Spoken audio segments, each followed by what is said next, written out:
રાજાના કુળને તારનારી કથા હોય તો એ છે શ્રીમદ ભાગવત. ભગવાન વાંગમય સ્વરૂપમાં જ્યાં બિરાજમાન છે, ભાગવતમાં ભગવાનનું સ્વરૂપ છે.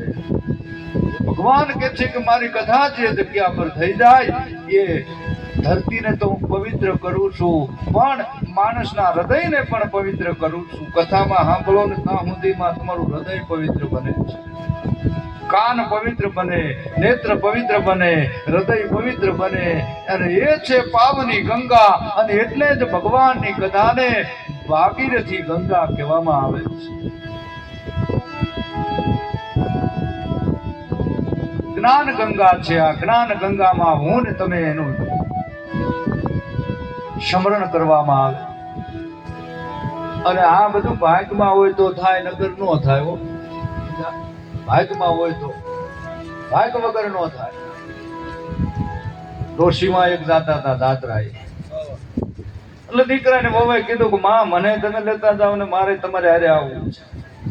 એટલે વહુ ને હા હું કેવા માંડ્યા કે તું નાની છો, તારે હજી નો હોવાય, તારે હજી વાર છે. અને આ વહુ બિચારીને દુઃખ લાગ્યું કે બાઈજી મને હરદ્વાર નો લઈ ગયા.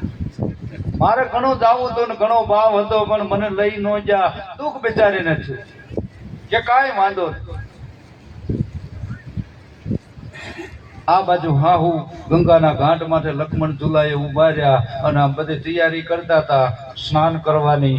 એમાં ઓલી કાનમાંથી ઓલી કેવી કહેવાય પડી ગઈ, પોખાની પડી ગઈ. માળીએ વિચાર કર્યો કે બારે કરી હવે શું કરું.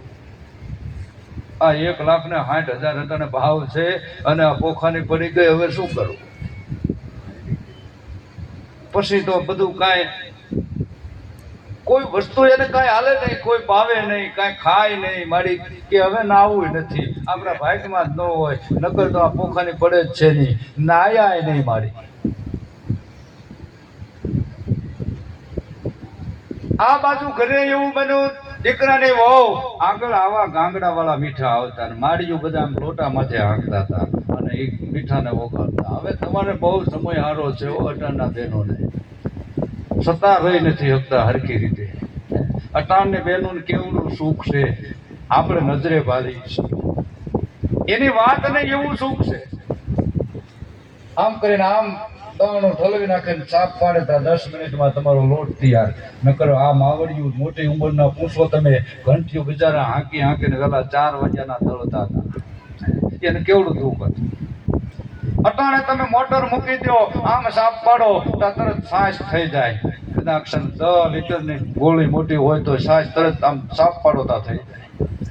આગળના માળીઓ 4 વાગે સાચું ફેરવતા, એટલે એને કોઈ ડાયાબિટીસ નહોતી થતી. અને અટાણના રહ્યા ને કાંઈ કરતા નથી, એદી થઈ ગયા છે. એટલે આ શરીરમાં રોગ લાગુ પડ્યા છે. બહેનો જ્યારે બળ કરે, કોઈ કામ કરે, મહેનત કરે, એટલે એના શરીરમાં કોઈ કાંઈ તકલીફ ન થાય, પણ આળહું બની ગયા.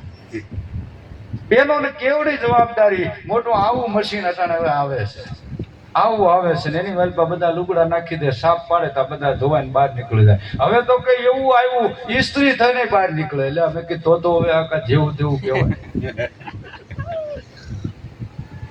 લુગડાને ઠીકડું વીયું ગયું. અટાણે તમે જો ક્યાંય કોઈ ઠીકડા વાળું પહેરે ભાલ્યું તો આપણને ભગવાને સુખ આપ્યું છે કે નથી આપ્યું. પેલા થીગડા માથે થીગડા મારતા. નરસિંહ મહેતાના પત્ની માણેક મહેતી, એને મહેતાએ કીધું કે નાગરાણીઓ આવી અને બધીઓને એક ખાડીઓ આપી દો. એટલે એ મહેતી કે મારા હાડલાનો કયો કલર એ ખબર નથી, એટલા જ મેં થીગડા માર્યા. કઈ કંપનીનો એ નથી ખબર. અત્યારે કેટલું સારું ભગવાને મને ને તમને આપ્યું છે. અટાણે યુગ છે જીવવા જેવો અને રહેવા જેવો અને રળવા જેવો. રળવું હોય તો રળાય એવો યુગ છે, જીવવું હોય તો જીવાય એવો યુગ છે. ફરવું હરવું ખાવું પીવું આવું કાંઈ હતું નહીં. આગળના ગઢિયા બધા લાપસ્યું નકરી ખાતા હતા. અટાણે તો ભગવાને કેવું આપ્યું છે, ખાવા પીવાનું આપ્યું છે ભગવાને. પણ બહેનોને માથેથી બધા કામ ઉતારી નાખ્યા છે.